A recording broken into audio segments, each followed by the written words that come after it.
Before we begin the awards ceremony recognizing the extraordinary bravery and sacrifice shown on April 29, 2024, we ask that you please turn your attention to the monitors for a short video honoring those we lost and those forever changed by that tragic day. We know multiple officers were shot, and we know this incident started as U.S. Marshals were working to serve a warrant on Galway Drive. CMPD asking everyone, if you are in the area, please remain in your residence. Today's an absolute tragic day for the city of Charlotte and for the profession of law enforcement. Today we lost some heroes that are out to just simply trying to keep our community safe. Charlotte, North Carolina is a city in mourning today after 4 police officers were killed in the line of duty.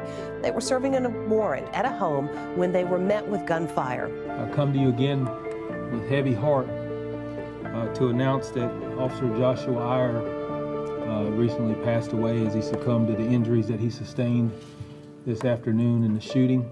Today, however, our hearts are particularly heavy as we mourn the tragic loss of our very own Officer Sam Pelosi and Alden Elliott. Let us not only honor their memory, but also renew our commitment to upholding the values that they each held dear. And I want you to just pause a moment and please offer your thoughts and prayers and think about them and their families and everybody that suffered yesterday. We didn't just have a bad day for the community. This is a loss for the entire country. Charlotte stands for its fallen. That is the message reflected on billboards tonight on I-77 as the Charlotte area mourns the 4 officers killed in an ambush yesterday. That as the community came together for a prayer vigil tonight, faith and community leaders gathering with the rest of the public to not only remember the lives lost, but to also pray for our community. The surviving CMPD officers hurt in last Monday's East Charlotte standoff are now out of the hospital. Officers Chris Tolley, Michael Giglio, Jack Blowers, and Justin Campbell are now recovering at home. Also, a memorial set up at the North Tryon station. In front of there is a patrol car with an American flag draped over it. Dozens of flowers were brought there by people who knew CMPD officer Joshua Iyer and those who didn't. Well, I like to send honor and blessing to all of the families, and we all stand with you. Protection can also happen even after the worst tragedies. Tuesday afternoon, a beautiful display of brotherhood from the Charlotte Police Department as over 100 squad cars escorted the body of Josh Iyer from the medical examiner's office to a funeral home a short distance away. Cars pulled off the freeway in a sign of respect and solidarity, a message to officers that they are not alone. The officers need to feel like the community's on their side, which is what this is all about. Mark Turner helped place these flags outside along 7th Street, adding to this display of compassion for CMPD officer Joshua Iyer, his family, friends, and wife. I hope she can really, really feel God's peace and God's arms wrapped around her. There were so many paying their respects, patrol lights backed up for as far as you could see. And it's very powerful, and you can't help but be moved by it. Men and women from across the state representing the blue. Officer Elliott's family is not just by blood. It's an entire brother and sisterhood all across North Carolina. I think it's a great time that the community comes together and see just what great things that the officers do for our county and our country. Police cars, as far as you could see, lined the procession route from Charlotte to Newton. Thank you to all of our officers out there still doing everything till this day, and just keeping on going. And just thank you for serving and just being there for us, keeping us safe. Along the road, community members arrived to show their respects. Small children saluting as the procession rolled by. Hundreds of thousands of men and women around this country that do this every single day for the good of the people. And unfortunately, people don't remember that until it's clearly too late. So I feel empathy, I feel sympathy, but in the same sense, I feel like I have to be here. I have to say, we love you, we're here, we got you. We just want to come here to support them, let them know that we're behind them. We're behind all of them. Baldwin Anderson Jr. knows the officer. Sam was just a quiet guy, but intelligent and loving. His two sons participated in the Pathfinders Club, similar to the Boy Scouts. Anderson says Pelosi always supported the club. Sam would come by all the time, you know, as a smart self, whether it be computer knowledge to help us along the way. Tommy's mission in life was to make the world safer and fight for justice. So what do I need? I need this country to come together, to support our law enforcement officers so they can continue to fight for justice like my husband did. There's nothing more important in this world than our families. Despite the never-ending positives I have to say about Josh's work ethic, what I'm most proud of is the father and husband I knew him to be.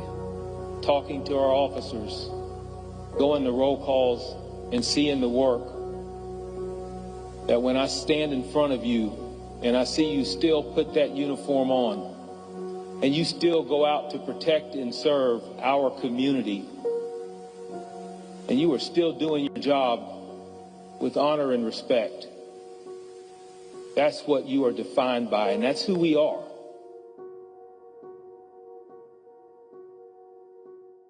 The recipients of the Medal of Valor for events that took place on April 29th are Sergeants Robert Jenkins, Joseph Milliken, Henry Roselle, Chad Shingler, Officers Manuel Oscar Abrina. You guys can come on up as I call your name.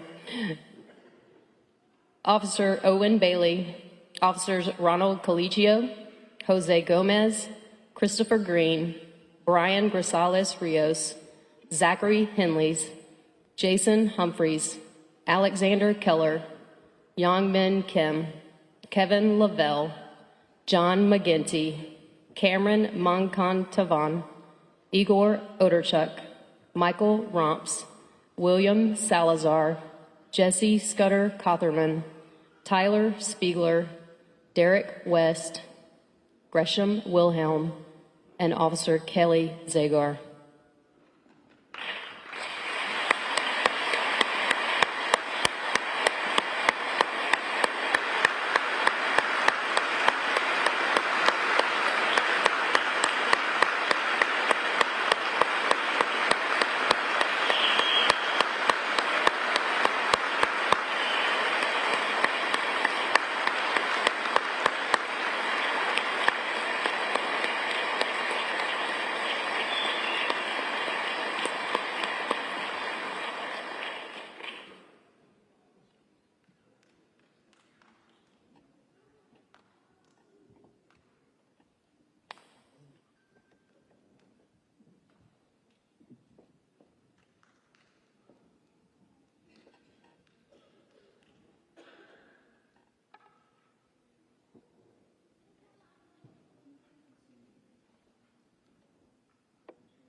The next recipients for the Life Saving Award are Officers Robert Jimmy Yang, Jackson Rhodes, John McGinty, and Hong Lee.